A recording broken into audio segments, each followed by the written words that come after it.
It was a typical Friday morning in Warner Robins, Georgia, November 24th, 2023, the day after Thanksgiving. But at 22 Wake Forest Drive, something was terribly wrong. At 9:10 a.m., a calm voice called 911 to report what appeared to be a suicide. The caller was 57-year-old Brian McManus, and he claimed to have just returned from walking his dog to find his wife, 63-year-old Ann McManus, dead from what he described as an obvious self-inflicted gunshot wound. But when police arrived at the scene, there was no gun, no shell casings, and the woman they found lying across the bed had been beaten with such savage brutality that it would become clear this was no suicide at all. This was murder. And the man who reported it was about to become the prime suspect in one of the most calculated and cold-blooded killings in Georgia's recent history. Everyone in the neighborhood knew Miss Ann. That's what they called Ann McManus, a woman whose kindness radiated from her front porch on Wake Forest Drive. At 63, she had lived through loss and heartbreak, but she'd never let it dim her generous spirit. She was the kind of person who remembered everyone's birthday, who'd wave enthusiastically from her garden when neighbors passed by, and who treated her granddaughter, Jessica Terrell, more like a daughter than anything else. Warner Robins is a quiet community of around 80,000 people, nestled about 10 miles from Robins Air Force Base in central Georgia. It's the kind of place where violent crime is rare, and where neighbors genuinely care about one another. For Miss Ann, it had been the perfect place to create a multi-generational family home. She shared her house with Jessica and 2 great-grandchildren, creating a bustling household filled with the sounds of family life. Miss Ann had been widowed for several years, and whilst she found immense joy in her role as family matriarch, there was an unmistakable loneliness that crept in during quiet moments. She was a woman who had lived a full life, who had loved deeply, but who still believed that there might be room for companionship in her golden years. She wasn't looking for dramatic romance or grand gestures. She simply wanted someone to share morning coffee with, someone to watch television with in the evenings, someone to accompany her on the small adventures that make life meaningful. Those close to her said Miss Ann was trusting, perhaps to a fault. She saw the good in people and believed that most folks were fundamentally decent. It was this trusting nature, this belief in human goodness, that would ultimately make her vulnerable to a predator who saw her loneliness as an opportunity to exploit. In 2022, at the age of 61, Miss Ann made a decision that millions of people her age were making across the country. She decided to try online dating. She joined Tinder, uploaded a few photos, and began cautiously exploring the possibility of finding love again. She had no way of knowing that this decision would eventually cost her everything. When Miss Ann's profile appeared on Brian McManus's phone screen, he saw exactly what he was looking for. Not love, not companionship, but opportunity. At 55, Brian presented himself as a distinguished British gentleman with an impressive background in law enforcement. He told Miss Ann that he had served for 17 years as a police officer with the London Metropolitan Police, suggesting a man of honour and integrity. What he didn't tell her was why his police career had ended. Brian McManus had been dismissed from the Metropolitan Police after multiple women complained that he made them feel sexually threatened. The complaints had been serious enough to end his law enforcement career in disgrace, but none of this appeared on his Tinder profile. Instead, he crafted a persona designed to appeal to exactly the kind of woman Miss Ann was. Someone seeking stability, respectability, and genuine affection. Their online conversations quickly progressed to phone calls, then to in-person meetings. Brian was charming in the way that skilled manipulators often are. He knew exactly what to say, exactly how to present himself to seem like the answer to Miss Ann's prayers. He spoke of wanting a fresh start in America, of looking for someone special to share his life with, of building something meaningful together. What Miss Ann didn't realize was that this wasn't Brian's first attempt at using marriage for immigration purposes. He had previously been married to a woman in Idaho, but that relationship had ended in divorce after he was arrested for domestic violence. The pattern of using and discarding women was already well established, but Brian was careful not to reveal any of this to his new target. The courtship moved with surprising speed. Within just 3 months of meeting online, Brian had proposed marriage to Miss Ann. For a woman who had perhaps given up hope of finding love again, it felt like a fairy tale romance. Here was this worldly, sophisticated man who claimed to adore her, who wanted to build a life with her, who seemed to represent everything she had been hoping to find. In 2022, they were married. Brian moved into the family home on Wake Forest Drive, instantly becoming part of a household that included not just Miss Ann, but also Jessica and the 2 great-grandchildren. From the outside, it might have looked like a modern, blended family finding happiness together. But even from the beginning, there were signs that something wasn't quite right. Multiple witnesses who knew the couple would later testify in court that the marriage appeared to be specifically arranged for Brian to obtain his green card and secure permanent residency in the United States. The timing was suspicious. Brian pushed for marriage unusually quickly, and his demeanor seemed to change once the paperwork was filed. But Miss Ann, trusting and hopeful as she was, chose to see the best in her new husband rather than question his motives. Once Brian had established himself in Miss Ann's home, and his path to permanent residency seemed secure, his true nature began to emerge.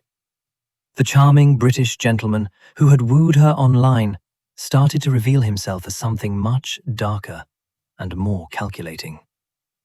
Brian began taking frequent trips to Florida, claiming they were required for business purposes. He would pack a bag, kiss Miss Ann goodbye, and disappear for days at a time, leaving her to wonder why his work demanded such extensive travel.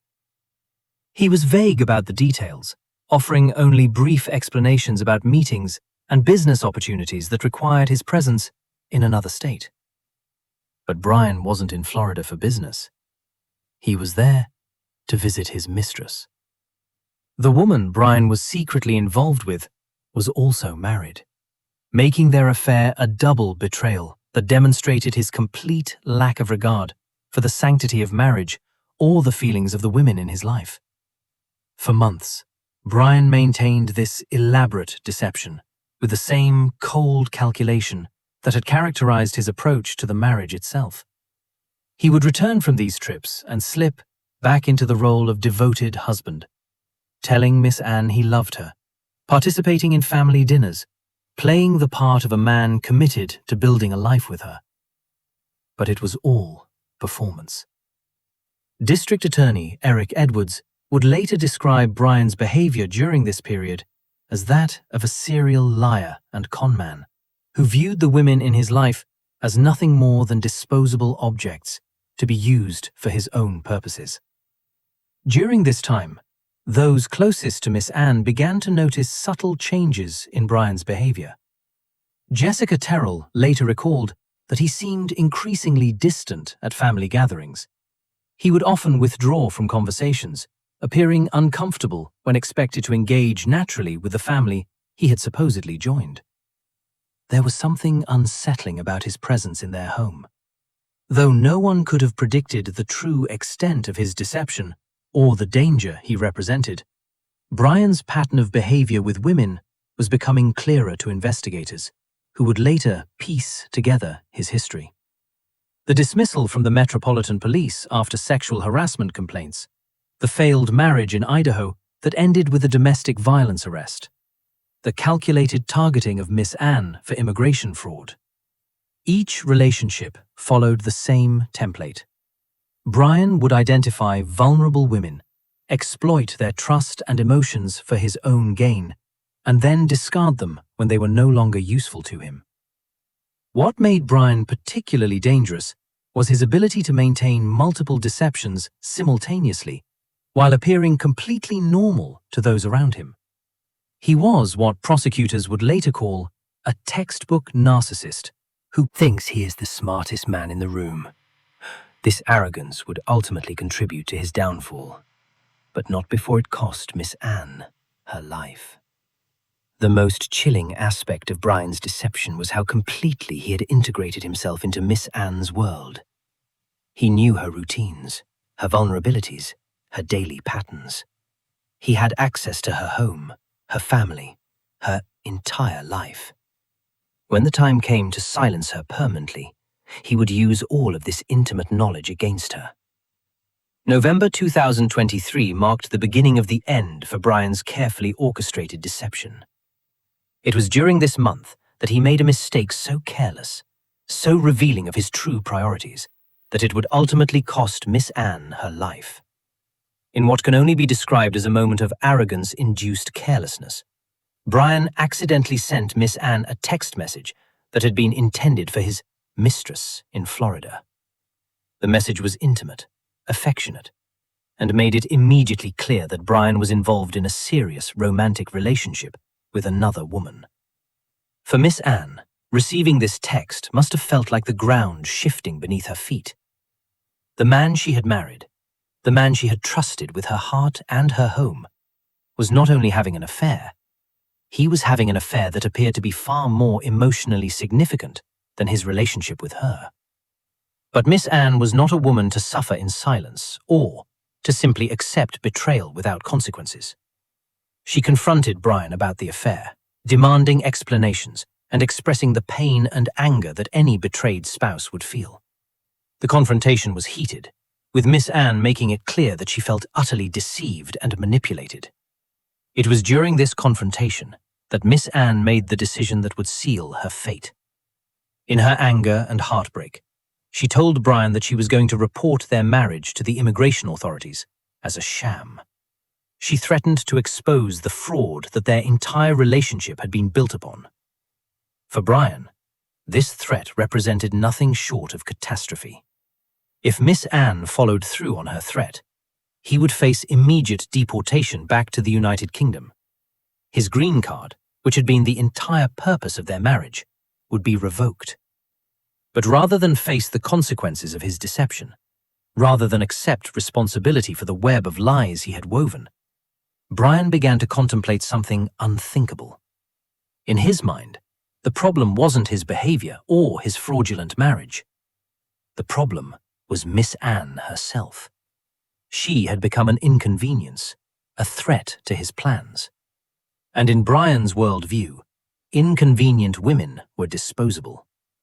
The transformation from husband to potential killer didn't happen overnight, but it happened with the same cold calculation that had characterized every other aspect of Brian's relationship with Miss Ann.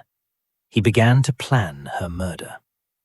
At 9:10 a.m. on November 24th, 2023, the Warner Robins Police Department received a 911 call that would expose one of the most calculated murders in Georgia's recent history.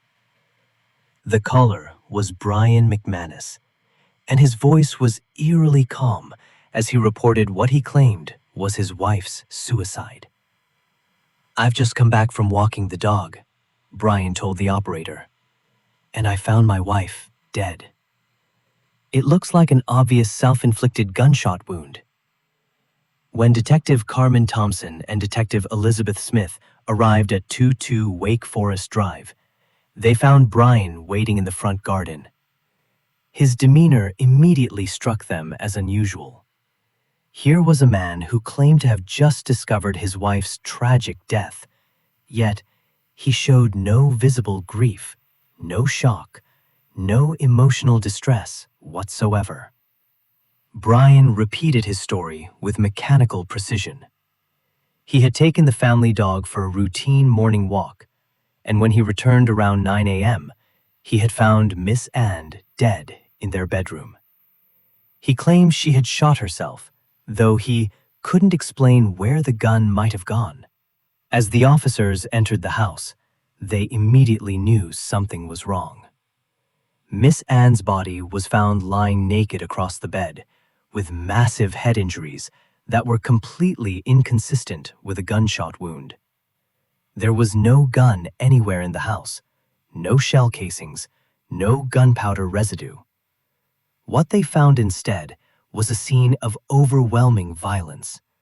Blood covered the walls and ceiling in patterns that suggested a prolonged and brutal attack.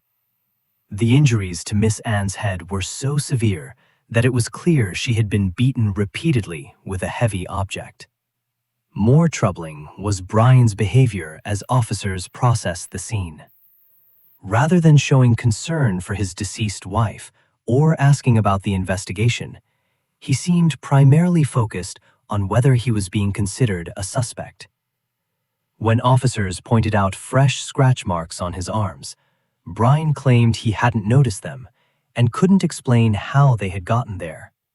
The scene told a clear story of violence, but one crucial piece was missing: the murder weapon. Officers could see that Miss Ann had been bludgeoned with a heavy object, but whatever had been used to kill her was nowhere to be found in the house. The killer had clearly disposed of it somewhere, and without it, proving murder would be more challenging. Detectives knew they needed to find that weapon to build their case. So, Detective Thompson and Detective Smith immediately launched what would become one of the most comprehensive investigations in Houston County history. It was clear from the scene that this was no suicide, and Brian's story had more holes than Swiss cheese. The first major breakthrough came when investigators spoke to neighbors. One neighbor reported seeing Brian walking his dog that morning, but noted that his route had taken him to a drainage ditch near the house, an unusual detour from his normal walking path. Security cameras from around the neighborhood collected, and when investigators reviewed the footage, they made a startling discovery. The cameras showed Brian's movements on the morning of November 24th with perfect clarity. At around 8:45 a.m., Brian could be seen leaving the house with the dog, walking directly to the drainage ditch, disposing of items in the water, and then returning home. Less than 30 minutes later, he was calling 911 to report his wife's suicide. When investigators searched the drainage ditch, they found exactly what they expected: a rubber mallet covered in blood and a cell phone that Brian had attempted to destroy. The rubber mallet would prove to be the murder weapon used to bludgeon Miss Ann to death. The autopsy conducted by the Georgia Bureau of Investigation provided official confirmation of the brutality Miss Ann had endured. She had died from blunt force trauma to the head and manual strangulation. Her injuries were devastating. Perhaps most significantly, the autopsy revealed that Miss Ann had fought desperately for her life. Blood found under her fingernails was tested and found to match Brian's DNA. This explained the fresh scratch marks that officers had observed on Brian's arms. They were defensive wounds left by Miss Ann as she struggled against her attacker. As investigators dug deeper, they confirmed their suspicions about Brian's motive. FBI cell phone data revealed his business trips to Florida were actually visits to his married mistress. The breakthrough came when they learned Brian had accidentally sent Miss Ann a text intended for the other woman. Jessica Terrell confirmed that Miss Ann had discovered the affair and planned to report their marriage to immigration authorities as fraud. This gave Brian the motive he needed to kill.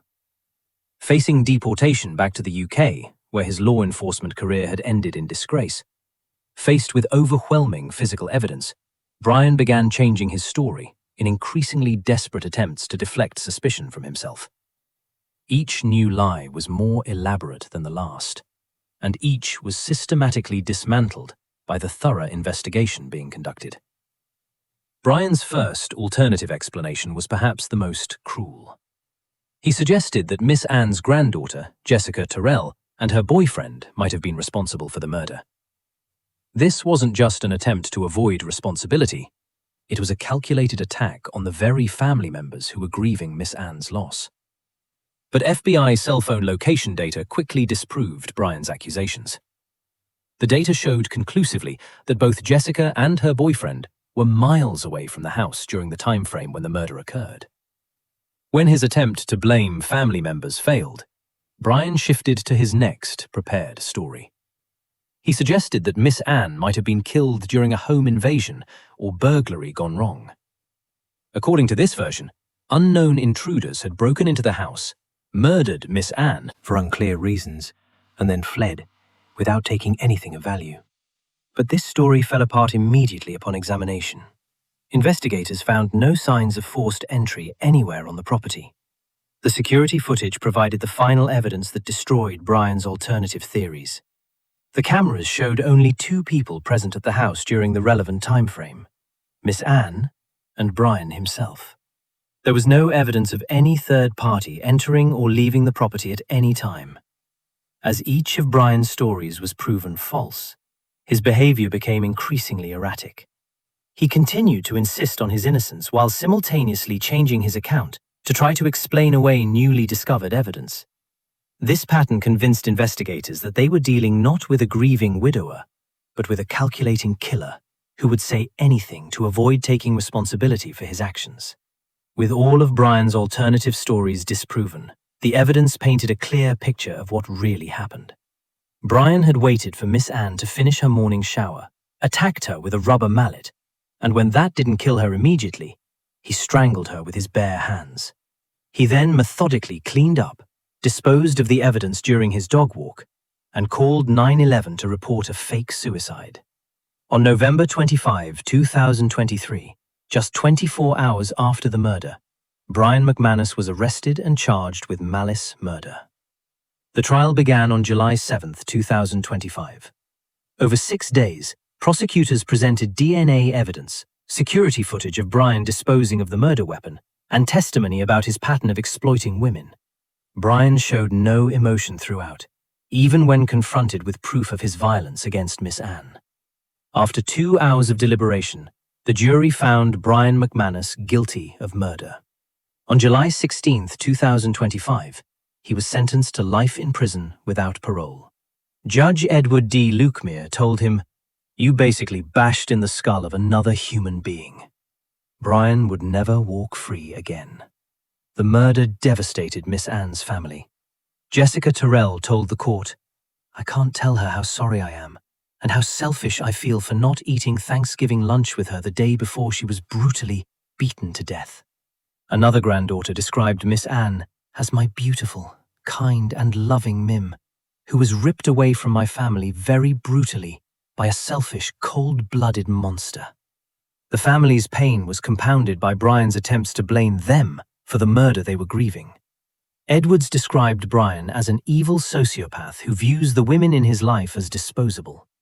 The case highlighted the vulnerability of older adults seeking companionship and the importance of recognizing predatory behavior in relationships. Lucille Ann McManus deserved to spend her remaining years surrounded by the family she adored. Instead, she became the victim of a predator who saw her only as a means to an end. We must remember Miss Ann for how she lived, with love, generosity, and the belief in human goodness, that while it made her vulnerable to Brian McManus, also made her beloved by everyone who knew her.